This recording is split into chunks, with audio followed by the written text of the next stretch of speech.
Frédéric Bidot, je suis maraîcher bio en Sologne depuis 3 ans. Alors maraîcher, c'est produire des légumes pour les vendre à des consommateurs en vente directe en fait. Alors ce choix, c'est un retour à la terre. J'ai eu auparavant une expérience dans un bureau d'études de géotechnique et je voulais m'installer à mon compte.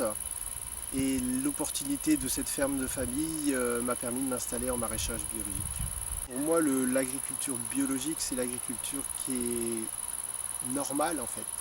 On est parti dans un système de production très intensif avec une dérive dans l'utilisation de produits chimiques et autres qui font qu'on a complètement dévié de l'agriculture.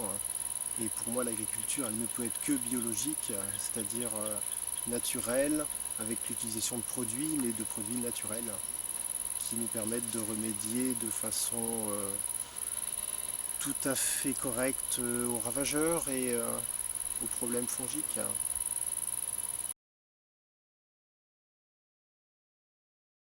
Alors, on n'utilise pas de produits phytosanitaires en bio, en fait, dans le sens où les produits phytosanitaires tels que l'entendent le grand public, ce sont des produits chimiques de synthèse. Il n'y a aucun produit chimique de synthèse dans l'agriculture biologique, mais il y a l'utilisation de produits naturels en fait, tels que du purin d'ortie, du purin de prêle.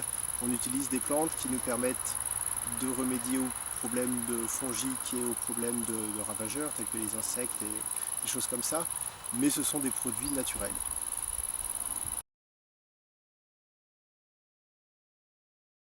La clientèle, ça a évolué avec le temps, parce que maintenant, ça fait 3 ans que je suis installé, ça fait très peu de temps au niveau agricole. Mais les clients qui m'ont supporté dès le départ, en fait, parce qu'il y avait une vraie demande, en fait, m'ont vu évoluer aussi mes produits, et c'est maintenant une relation très amicale, en fait, qui est en train de se mettre en place. Ils ont confiance en moi. La confiance, elle vient de la qualité des produits, je pense. Elle vient que moi, je suis très exigeant sur la qualité de mes produits.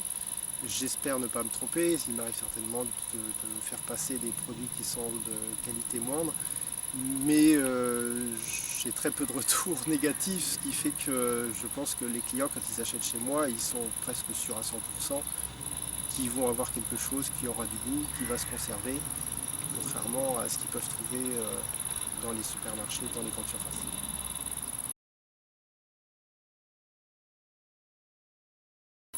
Le paradoxe est énorme, là on le voit très clairement. La France cherche à se couvrir et à ne pas autoriser la production d'OGM.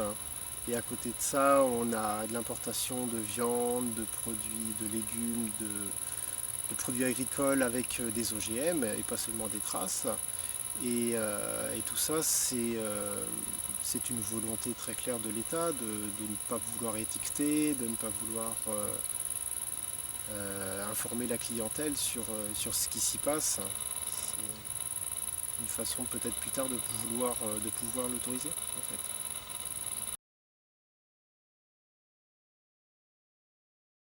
Bah faut ouvrir les yeux je pense. Cette voie d'utilisation de produits chimiques et d'OGM, de choses comme ça est complètement dépassée. On est sur des multinationales qui veulent monopoliser la nourriture en fait, et ces agriculteurs sont prêts à les suivre. Mais chaque année, ils sont en train de disparaître les uns après les autres parce que c'est une voie qui mène à l'échec. L'utilisation de produits n'est pas du tout indispensable. On le voit très bien de plus en plus. Les exploitations agricoles biologiques sont en augmentation tous les ans et on n'utilise pas de produits et ça marche très bien.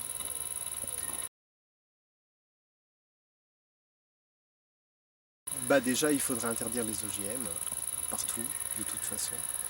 Il y a une chose, c'est que les produits phytosanitaires chimiques sont à des prix qui sont très très abordables. Il y a très peu de taxes sur ces produits, donc en fait on encourage d'une façon un petit peu détournée ce type d'agriculture. Les aides qui vont, les aides de la PAC encouragent aussi, parce que si on voulait, on pourrait décider d'arrêter d'aider toutes ces exploitations qui utilisent tous ces produits. Donc ça paraît relativement simple, mais après il y a les lobbies derrière. On le voit avec Ségolène Royal qui a cherché à restreindre la vente du Roundup, qui est très peu cher, hein. C'est accessible à tout le monde en utilise, les jardiniers amateurs les premiers, les communes, même si elles font des efforts. Et donc il faut jouer là-dessus, il faut jouer il faut taxer ces produits en fait.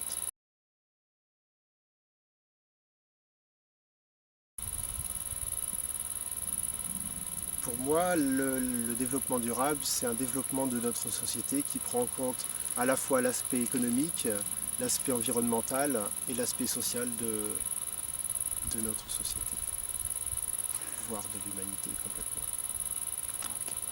puisque notre société, c'est l'humanité.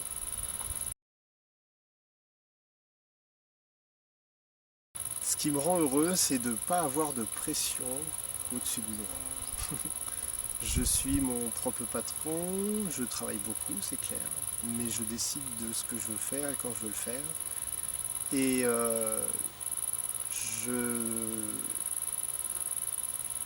je m'épanouis dans ce travail parce que je suis aussi proche de la terre. Le fait de pouvoir faire pousser des légumes dans une ferme aussi belle que celle-ci, c'est une chance énorme pour moi. Ouais.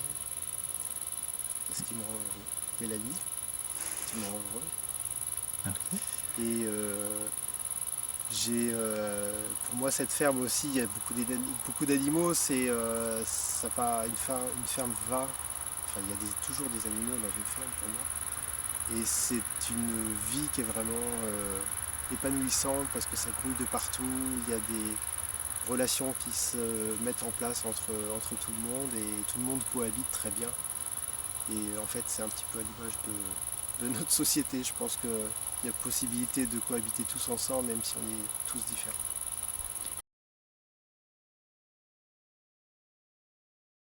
Quand je vois comment ça se passe pour moi, c'est-à-dire le développement de mon activité de maraîchage qui s'est développé, je trouve, assez rapidement, je suis optimiste parce que les gens sont en train de se rendre compte de ce qui se passe.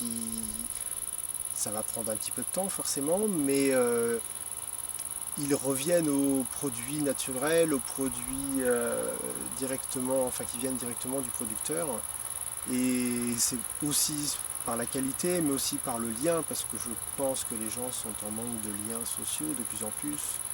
Tout le monde se met dans son coin pour faire ses petites choses et ça change à ce niveau-là, je trouve. Et j'espère qu'on va aller vers une société où on va décentraliser un petit peu tout ça, on va revenir un petit peu vers la campagne et développer des activités parce que la vie est belle à la campagne.